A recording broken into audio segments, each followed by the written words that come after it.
আইয়ুহাল ইনসান, হে মানুষ, মা গররাকা বিরব্বিকাল কারীম, মহামহিম রবের ব্যাপারে কে তোমাকে ধোঁকা দিয়েছে? ইয়া আইয়ুহাল ইনসান, হে মানুষ। মানুষ শব্দটাই হলো যে ভিত্তিমূল থেকে তৈরি, সেটা হলো ভুলে যাওয়া। অর্থাৎ এর অর্থ যদি আমরা এভাবে করি, হে ভুলো মনের অধিকারীরা, যারা তোমরা শুধুই ভুলে যাও, তোমাদেরকে যেটাই নির্দেশ দেওয়া হয় না কেন তোমরা ভুলের মধ্যেই থাকো, ভুলে যাওয়াই তোমাদের স্বভাব। এই ধরনের ভুলো মন তোমাদেরকে উদ্দেশ্য করে বলছি, মা গররাকা, কিসে তোমাকে ধোঁকা দিয়েছে? বিরব্বিকা, তোমার রব সম্বন্ধে, আল কারীম, যিনি হলেন মহামহিম বা মহানুভব বা মহামর্যাদা সম্পন্ন।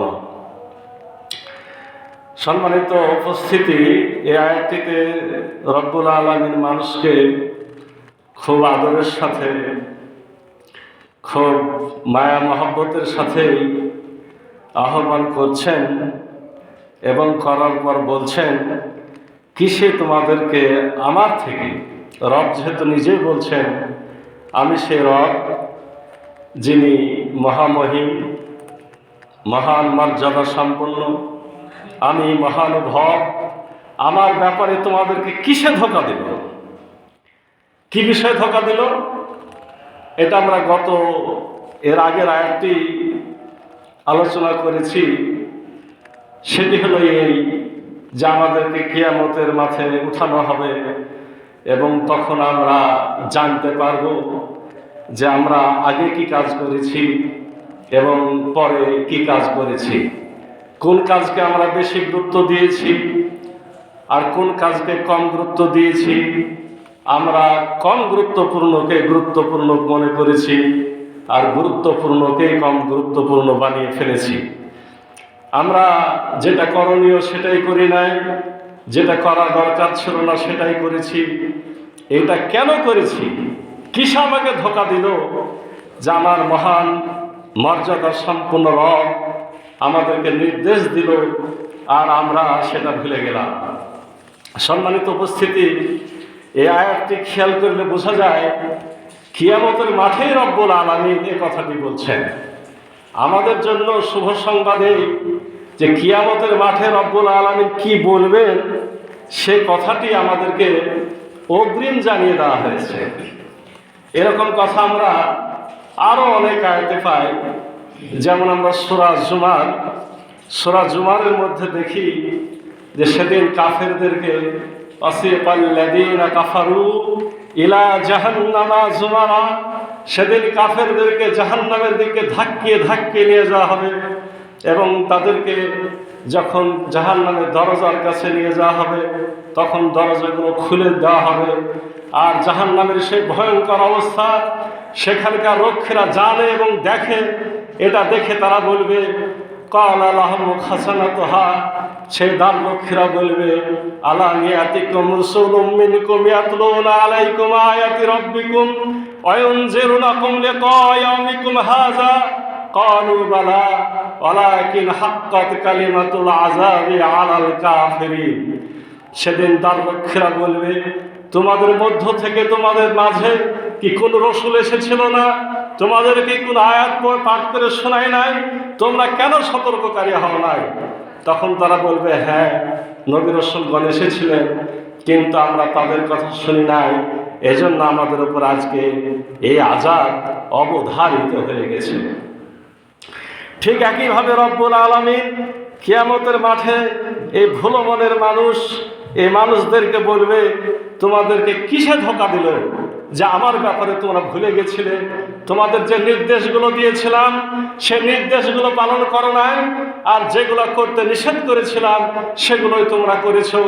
আজকে তোমাদেরকে জিজ্ঞাসা করতে চাই, এই ধোঁকা তোমাদেরকে কে দিল? আল্লাহ রাব্বুল আলামিনের নির্দেশগুলো আমরা কোথায় পাই? আল্লাহ রাব্বুল আলামিনের নির্দেশগুলো আমরা আল কোরআনে পাই।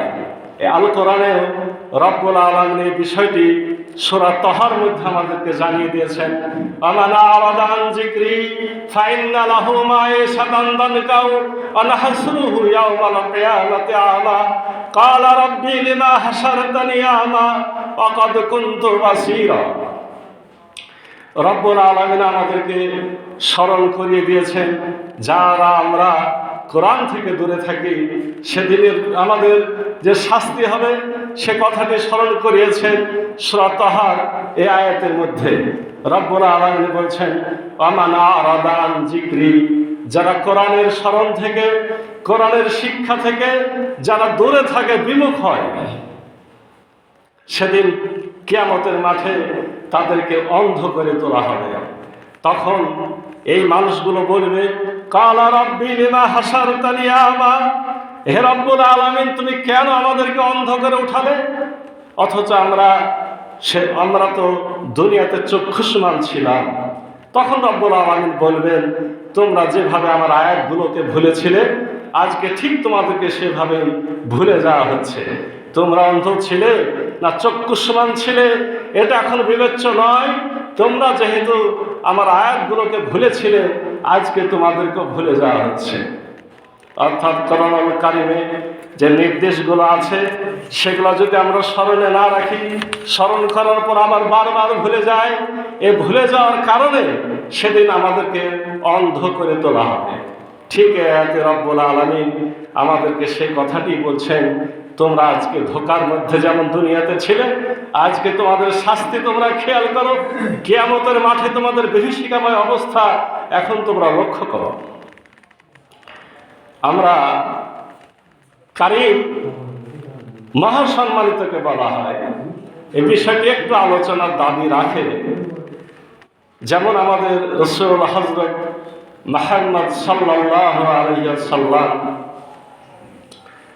যখন মক্কা বিজয় করলেন, মক্কা বিজয়ের পূর্বে মুসলমানদের উপরে মক্কার কাফের মুশরিকরা অনেক নির্যাতন করেছে, অনেক কষ্ট দিয়েছে, তাদেরকে ঘর বাড়ি থেকে বিতাড়িত করেছিল, তাদের আত্মীয় স্বজন থেকে তাদেরকে বিচ্ছিন্ন করেছিল।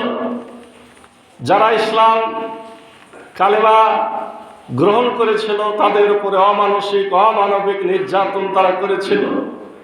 তাদের ভিটামাটি থেকে উচ্ছেদ করা হয়েছিল, তাদের ব্যবসা বাণিজ্য বন্ধ করে দেওয়া হয়েছিল। আজকে রাসূল সাল্লাল্লাহু আলাইহি ওয়াসাল্লাম যখন মক্কা বিজয় করলেন, তখন হিসেবে প্রত্যেকটা তাদের অন্যায়ের জবাব দেওয়ার কথা। রাসূল সাল্লাল্লাহু আলাইহি ওয়াসাল্লাম নিজেই তাদেরকে আহ্বান করে বললেন, তোমরা আমার থেকে আজকে কি ধরনের আচরণ আশা করো? তখন তারা বলেছিল,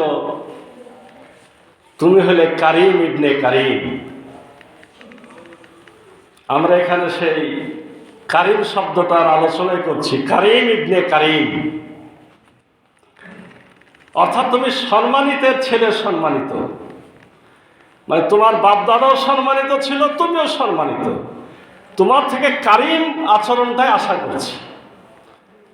অর্থাৎ তুমি আমাদেরকে সম্মান দিবে, আমাদের ইজ্জত দেবে, এটাই আশা করছি। আল্লাহ রাসূল সাল্লাল্লাহু আলাইহি ওয়াসাল্লাম ঘোষণা দিলেন, আজকে তোমাদের সকলকে মাফ করে দেওয়া হয়। তাহলে কারীম কাকে বলা হয়? কারীম হলো যিনি অনেক কিছুই সহ্য করতে পারেন। আমরা কেন ধোঁকাতে পড়ি? আমরা ধোঁকাতে তো এজন্যই পড়ি, পাপ করার সাথে সাথে তো শাস্তি হয় না। বরঞ্চ দুনিয়াতে দেখা যায়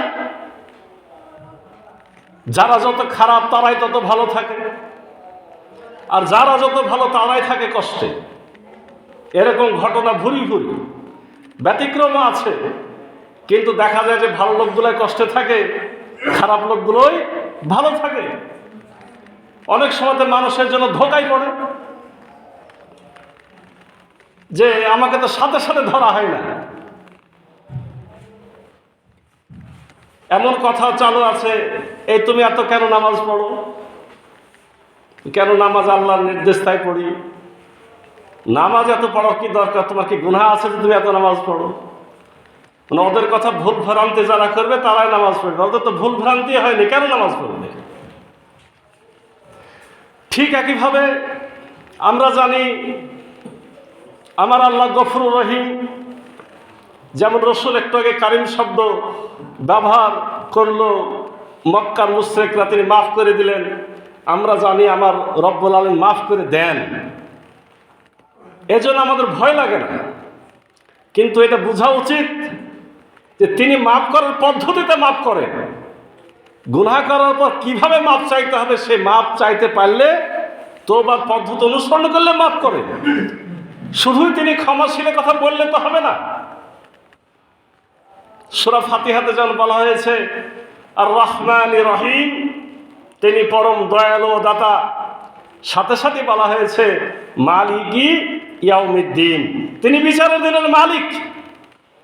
মানে তিনি যেমন দয়ালু দাতা ঠিক আছে, কিন্তু তিনি আইন অনুযায়ী কোরআনে যে নির্দেশ, যে বিধিবিধান তিনি অগ্রিম জানিয়ে দিয়েছেন, সে অনুযায়ী তিনি কি করবেন? সঠিক বিচারও করবেন, পুঙ্খানুপুঙ্খ বিচার করবেন। যাররা পরিমাণ ভালো কাজের হিসাব হবে, যাররা পরিমাণ খারাপ কাজেরও হিসাব হবে। তাহলে কারিম শব্দ এখানে রব্বুল আলামিন ব্যবহার করে বরঞ্চ সতর্ক করে দিচ্ছেন যে আমি অবশ্যই কারিম, কিন্তু এর অর্থ এই না যে আমি শাস্তি দিই না। ক্লাসে শিক্ষকরা যখন ছাত্র পড়ায়, এখন তো আদর করে পড়ানোর নির্দেশ, কিন্তু বেশি আদর করলে কি করবে? আপনার হাতে ব্যাগটাও কেড়ে নেবে, আপনার টেবিলও চড়ে নাচবে, ঠিক না বেঠিক? অবশ্যই আদর করতে হবে, কিন্তু আপনাকে আইনের মধ্য থেকেই আদর করতে হবে। আপনি যদি নিজেও তাদের সাথে খেলাধুলা শুরু করেন তাহলে তার বাচ্চা মানুষ হবে না। আল্লাহ রাব্বুল আলামিন বলছেন আমি মহান মর্যাদা সম্পন্ন, আমি আদর করতে জানি, আমি শাস্তি দিতেও জানি, আমি সেই কারিম। তোমরা কেন ধোকার মধ্যে পড়লে? তোমাকে কিসে ধোকা দিল? তুই মনে করেছিলে আমি সম্পূর্ণ মাফ করে দেব? তুই মনে করেছিলে যে আমার রসুল সাফাত করে তোমাদের সবাইকে পার পাইয়ে দিবে, এই আশাতে বসেছিলে? তাহলে আমি কেন কোরআন নাজিল করলাম, কেন কোরআনের বিধিবিধান দিলাম, কোনটা ঠিক কোনটা বেঠিক কেন জানিয়ে দিলাম? তুমি কেন সেভাবে চললে না? এখানে বলা হয়েছে মা ঘর রাখা, ঘর রাখা মানে ধোকা। এই গররা শব্দ ব্যবহার করা হয়েছে দুনিয়ার ব্যাপারও। আমাল হায়াতুদ দুনিয়া ইল্লা মাতাউল গুরুর, দুনিয়াটা একটা ধোকার জায়গা। কোরআনে অন্য জায়গায় বলা হয়েছে আমাল হায়াতুদ দুনিয়া ইল্লা লাইবুন ওয়া লাহু, দুনিয়াটা হচ্ছে খেলতামাশার জায়গা।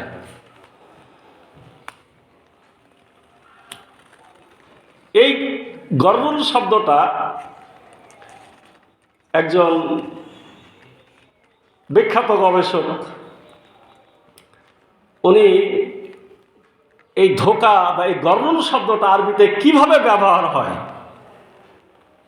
আরবের বিভিন্ন মুখের ভাষাগুলো থেকেই তো এগুলো কালেকশন করা হয়েছে। তো গররুল শব্দটা অত বেশি প্রচলিত নয়, কোরআনে আছে। উনি বলা হয়েছে আরবের প্রত্যন্ত অঞ্চলে খুঁজতে খুঁজতে কে গররুল শব্দটা ব্যবহার করে। গররুল শব্দটা বলতে আসলে আরবের লোকেরা কি বুঝায়, কারণ কোরআন তো আরবি ভাষায় নাজিল হয়েছে, তাদের ভাষায়।